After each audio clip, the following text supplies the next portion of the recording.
For today's vlog, mga Mari, tara samahan niyo ako maghanap ng susutin ko para sa event ko bukas. So for today's video, mga Mari, umalis kami ng bahay ni Dada dahil maghahanap kami ng susutin para sa event namin bukas. Naimbitahan kasi kami ni Dada, mga Mari, sa Influencers Night dito sa may Pagadian City. So syempre, sino ba naman kami para tumanggi? Kaya talagang tinake na namin yung opportunity para ma-meet din namin yung mga influencers dito sa Pagadian. Wala din talaga akong idea, mga Mari, kung saan kami maghahanap ng aming outfit. Nag-post lang din talaga ako sa Facebook at butin lang talaga merong mga nagko-comment at nagme-mention. So yun, bumiyahin na nga rin kaagad kami at pumunta kami dito sa mismong location, mga Mari, kung saan kami magpapagawa ng gown or magre-rent ng gown. Pagkarating nga namin dito, bumaba na nga rin kaagad ako ng sasakyan at sumunod na rin kaagad ako dito kay Madam. Actually, galing pa rin talaga ako dyan ng Bulawad, mga Mari. Meron kaming pinuntahan ni Dada, dumiretso lang din talaga kami dyan. Sobrang excited na rin talaga ako mag-attend ng Influencers Night, mga Mari, since first time ko nga din ito dito sa may Pagadian City. Meron lang din nag-send sa akin ng invitation, mga Mari, na nagtatrabaho dun sa may city government. Hindi na nga rin pala nakapasok yung sasakyan dahil medyo makipot daw yung daan, kaya iniwan na lang muna namin dun sa may labas, pinark na lang namin. Medyo papasok din kasi etong kanilang lugar. Bale, etong pinuntahan nga pala namin, mga Mari, is mismong pagawaan nga pala. Sila mismo yung nagtatahi, sila mismo yung gumagawa. At pagdating nga namin dito, naabutan pa nga namin na nagtatrabaho sila or meron silang ginagawa ng mga costume. Bilib din talaga ako sa kasipagan nila, mga Mari, pagdating sa mga ganito. Tsaka sa pagkakalam ko nito, talagang napakahirap netong gawin at mabusisi. Marami din talaga daw nagpapagawa sa kanila, mga Mari, lalong-lalo na pag may mga pageant, ganun sa kanila daw nagpapatahe, o diba, sana. Pumasok na nga rin kagad ako dito sa kwarto, mga Mari, at nakaprepare na nga daw dito yung mga gown na susuotin ko. Bali, hindi pa naman ito yung final, mga Mari, mamimili pa lang ako sa mga susuotin ko or sa mga ipapakita nila sa akin. Syempre, kung saan yung mas babagay sa atin, doon tayo. Marami rin talaga silang mga sinesend sa akin na mga pictures na mga gown, mga Mari, kaya namili na nga rin kaagad ako. At eto nga, maganda din tong color white, kaya naman sinukat ko na nga rin kaagad. At habang sinusukat nga nila to sa akin, mga Mari, medyo nahihirapan sila ng napakaliit pala netong gown na to, hindi siya kasya sa akin. At dahil pinilit nga nila na isuot sa akin, mga Mari, ayan, nasira tuloy yung zipper. 26 kasi yung waistline netong gown na to, mga Mari, nasa 28 ako, kaya talagang hindi magkakasya. Sayang, perfect sana at maganda sana. So yun, napagdesisyonan ko na hindi na lang eto yung susuotin ko at magpapatahi na lamang ako sa kanila. Mabilis lang din naman daw sila magtahi, mga Mari, makukuha ko din daw kaagad bago yung event bukas. Actually, maganda naman talaga sana siya, mga Mari, kaso yun nga, hindi lang siya kasya sa akin. Tapos tingnan nyo, meron pa nga siyang pagganito dito sa may likod. I mean, dito sa aking leeg, o diba, ang bongga sana. Tapos, bukod doon, meron pa nga yung puff, mga Mari, para Filipinianang Filipiniana. Kaso, ayun nga, sayang talaga dahil hindi nga siya kasya sa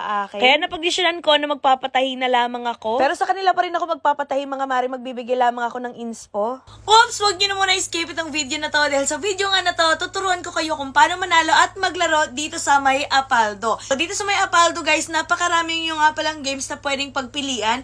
Pero ngayon, ipapakita ko sa inyo kung paano ako nananalo at naglalaro dito sa may Super Ace. So, ayun na nga, guys, magbebet lamang tayo dito ng 1,000 pesos. And ngayon, ipapakita ko sa inyo kung paano ako nananalo at naglalaro dito. So, pindutin lamang natin to. And then, mag-i-start na siya. Tingnan natin kung mananalo tayo ngayon. Ayan, let's go.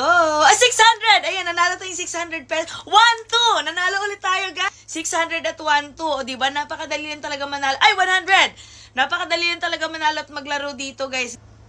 Ayan, nanalo tayong 100 pesos. 600 ulit! O, diba? Ay, 500! O, diba? Ganun lang talaga kadaling manalo at maglaro dito sa may Apaldo, guys. Kaya kung ako sa inyo, i-click nyo na yung link na nasa comment section at mag-register na rin kayo.